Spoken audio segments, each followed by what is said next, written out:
Good morning, everyone, and happy Monday, happy Memorial Day if you're here in the United States, and welcome to Blog Workshop. We're glad to have you with us today. Today we're going to wrap up our month of content creation, and I'm sure at some point we'll have another month of content creation because it's really one of my favorite topics. But we're going to wrap up today with some questions. You know, we've talked about different kinds of content, how to create content. But I think one of the most important things that you can do to really create content that works and connects with people is to make sure that you're asking yourself some questions before you start writing the post. And we got together and we were thinking about some questions, and we're going to go through 7 of the most important questions that you need to ask before you start your next blog post and every blog post. So let's just jump right in. Okay, so the first thing that you want to ask yourself is, who is the target of this post? Who are you talking to?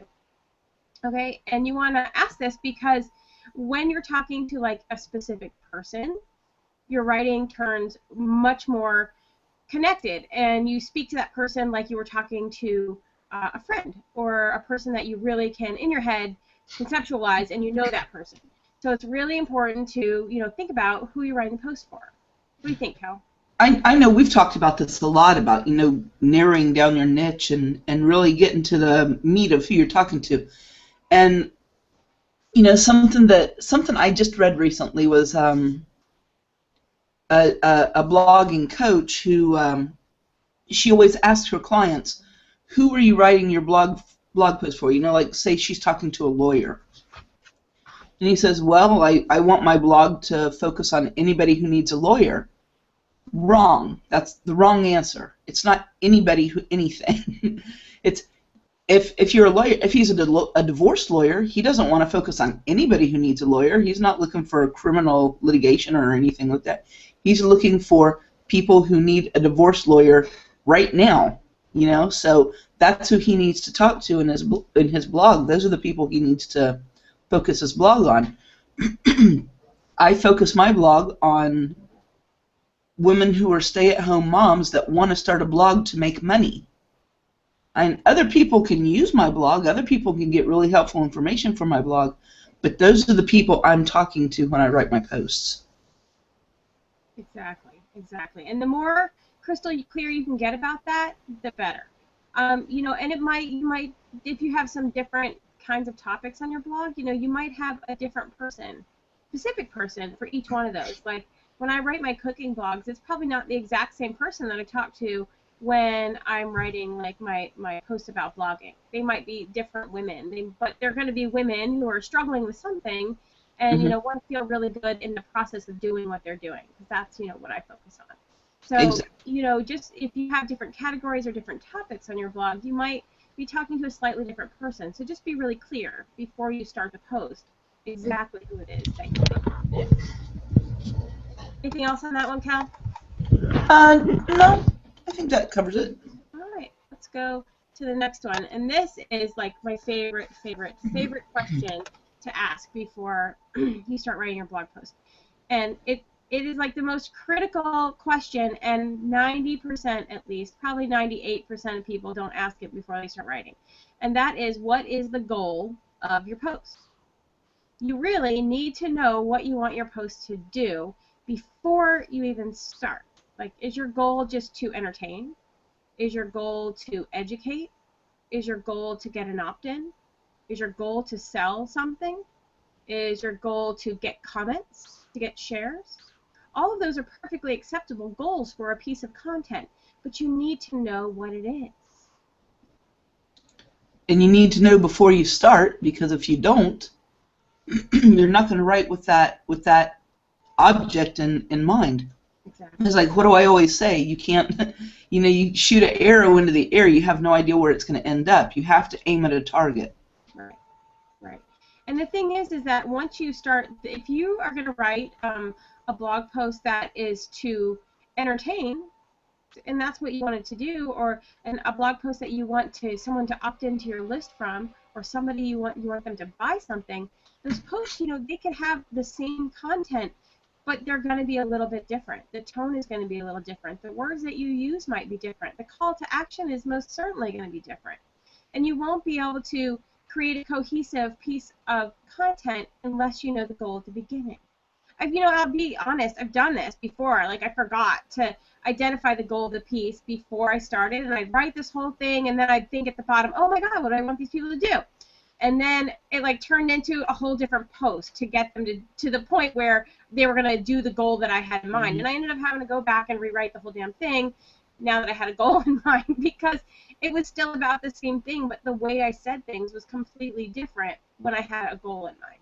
So it's really important because you want your post, you want them to have a next step. I was reading Leonie Dawson's blog this morning, and I love her opt-in at the bottom of what, I'm not sure if she has it at every post, but the post I was reading today, you go through this amazing post, and then there's like this beautiful little opt-in box, and it says, if you liked what you just read, your next step is, boom, and it was like to opt in.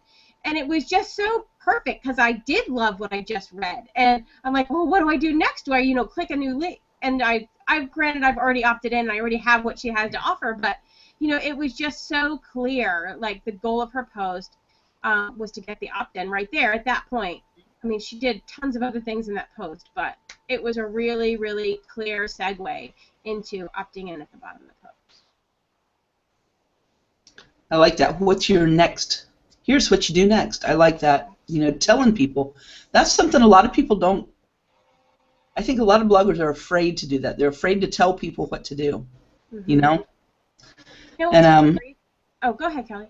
And it's important, because people read your blog. If you don't tell them what to do next, they just close the page and go off to do, run back to Facebook or wherever they were. So, if you want them to do something, you got to tell them. Don't be afraid. Don't be shy.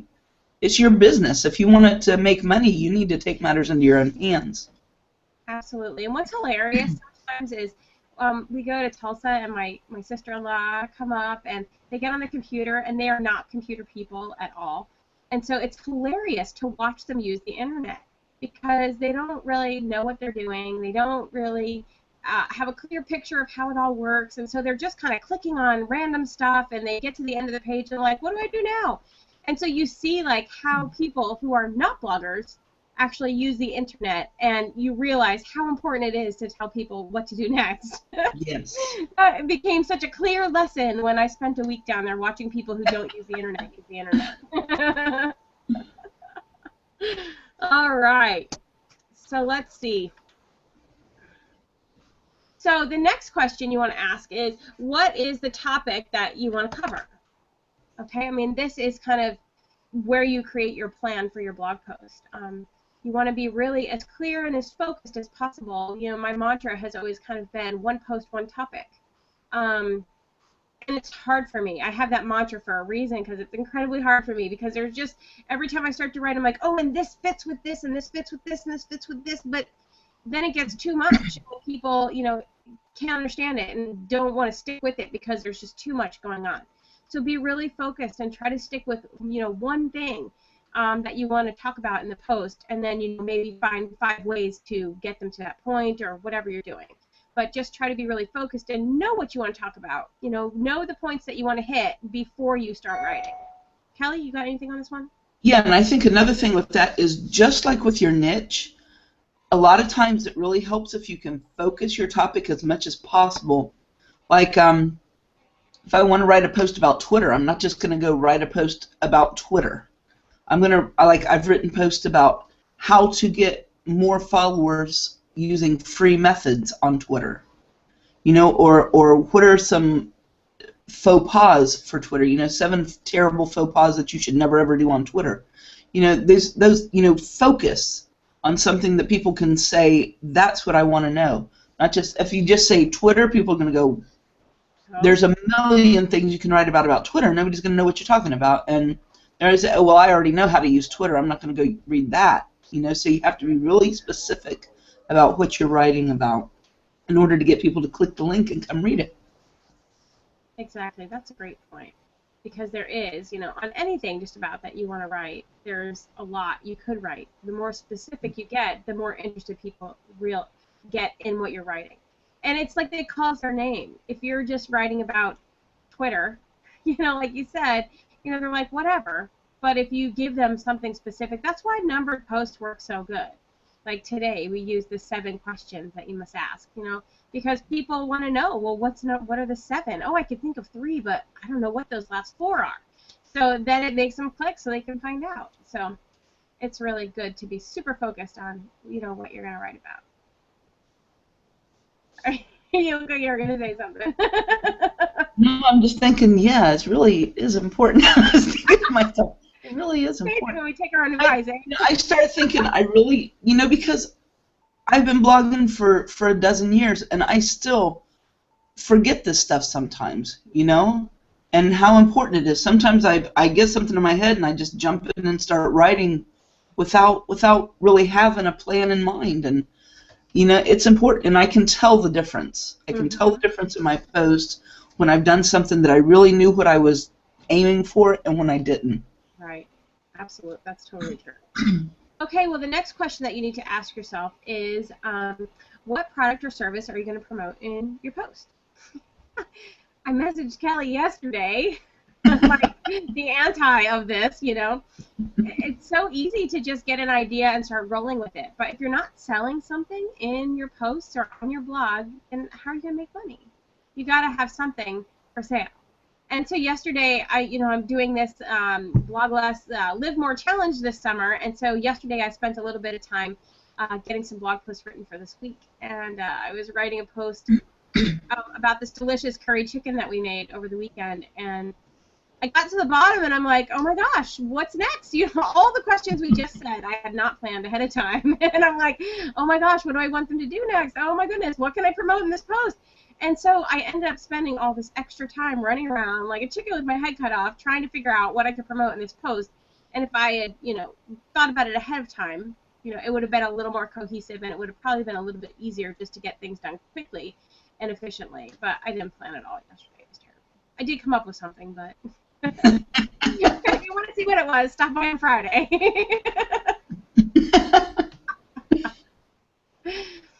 Teaser alert. I know, right? Teaser alert.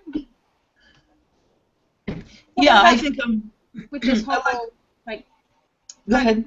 In your posts. Say that again. Just this question. How do you feel about it? What are your thoughts on it? Yeah, I like to use the products that I promote on my blog are all things that I've used. They're all things that that I stand behind because I use them or have used them and they work for me. So when I write a blog post, I try to think, where is this blog post leading to? Based on what the topic is, I generally already have one of the products that I promote on my blog that kind of ties in with the topic. So that makes it a little easier that I've got several topics that I'm already promoting, or several products, services that I'm already promoting. Yeah, that's a really good idea, and that's something I'm currently working on because my blog feel is kind of moving in a new direction, and so I'm really being really clear with myself about the products and services that I want to promote. So I have different aspects of the blog, whether it's a recipe or something from daily life, and I'm looking for products that I use and love that are related to that, so that I can kind of have a go-to product for those type of posts. And that goes with mindset and blogging as well. The other thing that you might want to think about when it comes to promoting products and services on your blog is that residual rocks, And if you can find a membership site that you use or that you love, or you super, super, super trust the people that are running it, and you've bought things from them in the past, try to find products that have a residual income with them. So when you promote a membership site, most times it ends up that you get commission every month when those people pay for their membership. And that's awesome because you do the work once and you get paid over time, every single month that they stay a member. So when you're looking for things to promote and to offer to your audience, make sure that that's one of the things that you keep in your head, that you're looking for residual products that you can share with your people. Absolutely. Yeah, residual is where it's at. Yeah, it is where it's at. Okay, so the next question is related to the last one, and it is, what is your product's competitive edge? or what makes the product that you're selling or that you're sharing with your audience better, different, more valuable than other similar products out there. So when you're doing your call to action, it's always kind of nice. If you're not doing like a whole post on it that's a review, but if you're doing a call to action, it's nice to add like something that differentiates what you're recommending from, you know, what other people might be recommending. Let's take an example. This weekend, HostGator has their 50% off hosting sale. So that is it's a wonderful opportunity to get hosting for like $250 a month. It's nuts. So you could say that, you know, it's 50% off. You can get your entire year's worth of hosting for $10, I think it is. It's just insane. So that's definitely like a huge benefit to people, and it's this weekend only. So it also adds a time limit, so it gets people to think a little quicker and purchase a little quicker too. Go ahead, Cal. Yeah, absolutely. I mean, even if if you're doing a review post of the product or the service or whatever it is, you know, it's going to be obvious that you're going to be talking about what the advantages are. But like Jackie says, even if you're just putting in a call to action, you should mention something that makes, you know, why you want people to choose this, why you recommend this instead of another product. It's like right now I'm trying to determine the differences between TweetDeck and Hootsuite, which are two products that do pretty much the same thing. So why should you choose one over the other? I use TweetDeck, but mainly because I've always used it. I never really tried Hootsuite. So I'm trying to find out, you know, is there a big difference between the two, and if I'm going to recommend one over the other, why? Why should I? And so it's important that you let people know why you prefer one over the other. Yeah. You know, it's hard to be persuasive about getting somebody to buy something from you if you're just selling it because you get a good commission on it, you know. If the affiliate fees are good. You need to have a reason, and that's why for me it's so important to only promote products that you really know. And I don't just, you know, I went through that phase, and I'm sure just about everybody has, if you're as a niche blogger, where you just went to Amazon and you pick products based on keywords. And I'm not saying there's anything wrong with that. I'm just saying that I don't think it's necessarily the best way to continue forward from this point on. I know, what was that? My phone, sorry. Oh, it sounded like a little tiny tugboat. Toot, toot. You know, gosh knows I've made a lot of money on Amazon using niche sites, you know, based on finding a product that had a lot of search terms and building a post around it. But they're not always products that I've used, and so I'm not really bringing anything to the table. I'm just regurgitating something that someone else has said. I want to have a business where I'm putting myself out there. I want to have a blog that's about me, that's not just repeating what all the reviews said on Amazon. You know what I'm saying? Mm-hmm. I do. You know, it's interesting because I have a niche site about dog strollers, and it's in relation to this. You know, I would never use a dog stroller. I totally would. Buy them like crazy. It's kind of crazy. But the thing is that there's this one brand of dog stroller that it would appear is very sucky, and a lot of people buy it, and then a lot of people email me. Mm-hmm. Again, this whole people don't understand the internet thing. They don't understand that I'm just an affiliate for Amazon. I'm just, you know, taking their wish and connecting them with the product. And they've sent me emails. This thing broke again. I need new replacement parts. I can't tell you the number of I need replacement part emails I get. Wow.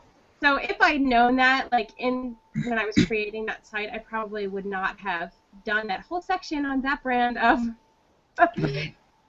dog strollers. So it really is kind of important, you know, and even if you go through the reviews and stuff, you don't necessarily know what the quality of the product is going to be if you haven't used it. I do, you know, share books that I don't necessarily read myself, especially like this curry thing, because mine is really like a Kansas curry. And I said, well, if you might want to try real curry, So, like, some people don't know what they're doing. You might check out this book because they have recipes from real people who cook real curry.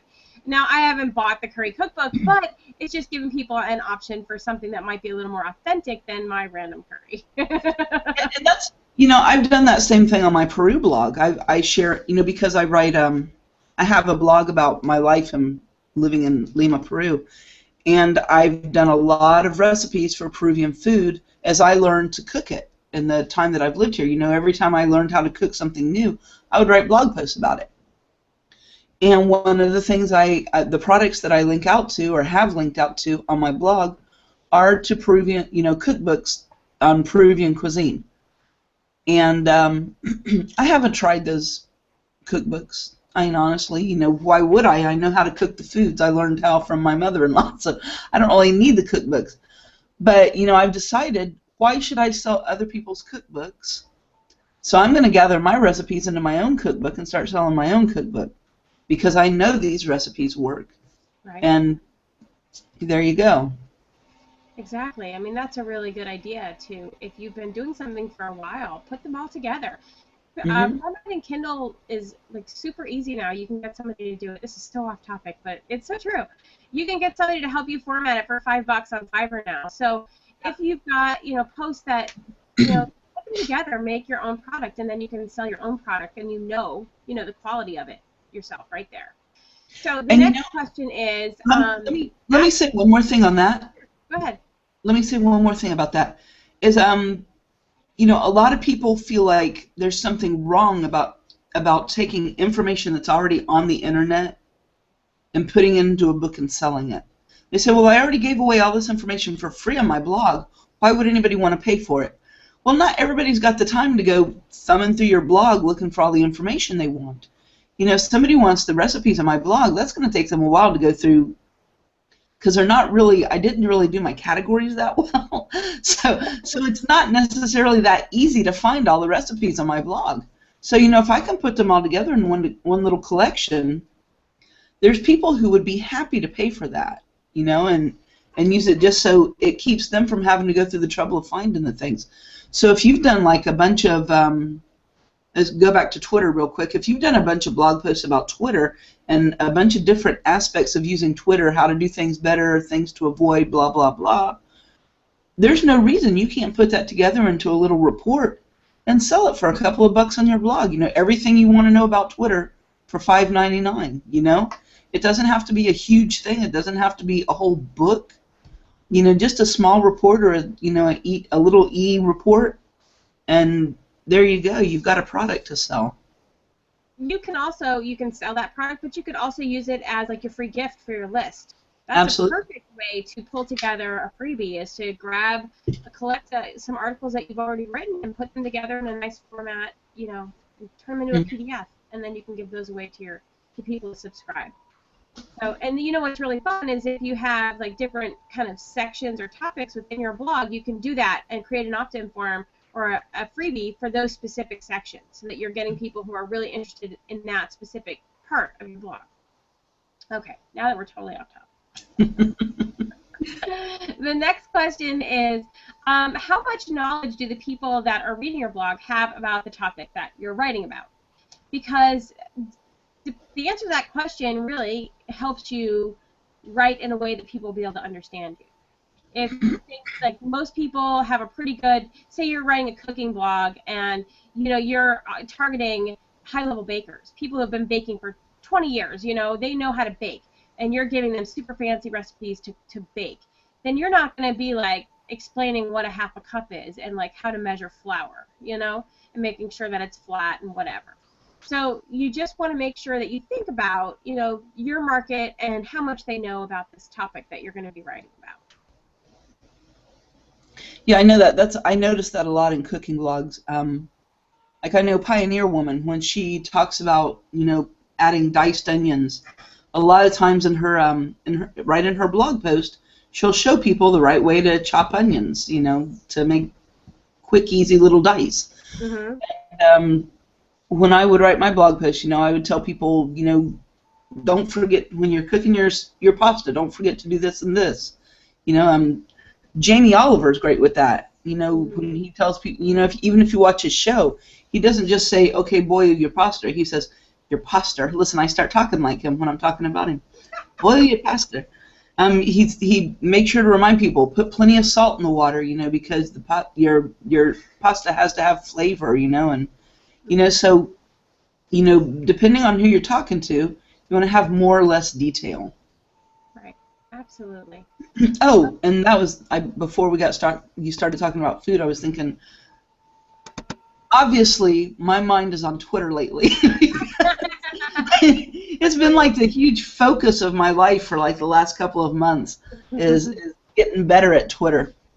I just read something else about Twitter yesterday where a woman was giving a social media course at like a community college, and she realized that the people in that course, they just had, I mean, they were literally starting with no knowledge whatsoever of social media. So she made like a little glossary of terms that were things as simple as, what does retweet mean? You know, what is a tweet? What does it mean to retweet? What does it mean when you follow someone? When you a private message versus, you know, a direct message versus an at user message, a mention, you know, and all those kind of things that seem pretty obvious to me, but really, I guess they weren't when I first started either. You know, I had to learn all that stuff. And if you've had to learn all that stuff, there are other people who still need to learn all that stuff. Everybody didn't learn all the stuff at one time together. There are some people that are experts. There's some people that are just starting. And you need to pick which of those groups you're going to talk to. Are you talking to the experts, or are you talking to the people that are just starting? Exactly. Or somewhere in between. Yeah, exactly. My mom just got on Pinterest. She just got a smartphone and got on Pinterest for the first time ever. And she's just every day calling me up. What does this mean? Like, what is that heart there? I'm like, oh, geez. But you remember very quickly that not everyone knows as much about the topic that you write about as you. So, you know, make sure that you're aware of who you're writing to. Whether you're writing to the people who are like you and on the same level as you, if there are people who are a couple steps behind you, and then use your language accordingly. Okay, and the last question of our 7 questions today is to ask yourself, what do you want the reader to do when they finish reading your post? And that's, again, kind of the goal, but we want to make sure that we're sending them to the next step, just like in Leonie's post today. And, you know, your next step could be clicking a link, it could be leaving a comment, it could be opting in, and whatever you want them to do next, you need to make sure that you tell them that that's what they need to do next, and then provide them, you know, a step-by-step. You know, James Wedmore in his videos, I love his videos so much, but he has like the 5 steps of a call to action, and it's just so clear that once you like hear it that way, that you need to give them a reason, tell them how. You know, it may be as simple as click the link below. But if you don't tell them how to, you know, to do that, they don't necessarily know. You know, it's so funny, speaking of my mom, and she also just got on Facebook too. There was this hilarious article that got posted. Maybe it was just hilarious to me because school just ended, but it was about what parents look like at the beginning of the school year and at the end of the school year for all these different things. I literally bawling, laughing. It was hysterical. And my mom came to my house one day, and she was like, oh, I saw that picture there. I didn't understand why everyone thought it was so funny. And I'm like, well, did you click the link and look at it? And she was like, oh, no, I didn't do that. So then I clicked the link, and we went through and looked at it together, and she was like, oh, my God, that is hilarious. You know, click the link, and people don't know to click the link unless you say, hey, that's a link, click it, and then go and do what you need to do next, just like in the opt-in box today. So just remember that you're a blogger, you know, and you've been doing this, whether it's been for a month or for 10 years, you know what you're doing. And there's lots and lots and lots of people out there who have no clue. So make sure that you're really clear and you give them specific steps about how, why, what, and when, and where to do what you want them to do at the end of your post. That's why, you know, like we've been using a couple of plugins on our blog that help you put tweets in your content, you know, things that people can click to tweet. Every time I do it, I make sure that somewhere I say click this to tweet, You know, if it doesn't already say it, I think one of the programs already says it, but the other one just highlights the text, and I always make sure I put in parentheses, click that if you want to tweet it, or I have it so that if they hover over it, it says click to tweet, you know, or something. Tweet this now, because if you don't tell people to do it, they don't do it. Right. Exactly. So that is the last of our 7 questions, and our time is up, and everything just came together like that was perfect today. All right. Well, I hope everyone in the U.S. is having a wonderful holiday weekend, and we will see you back here again next Monday. Actually, I probably won't be here next Monday. Hannah has sports camp next week, so I will be driving. But we'll be here. Somebody will be here somehow, some way. We'll figure it out. So have a great week. Make sure you take action, and we will see you next time. Bye. Bye.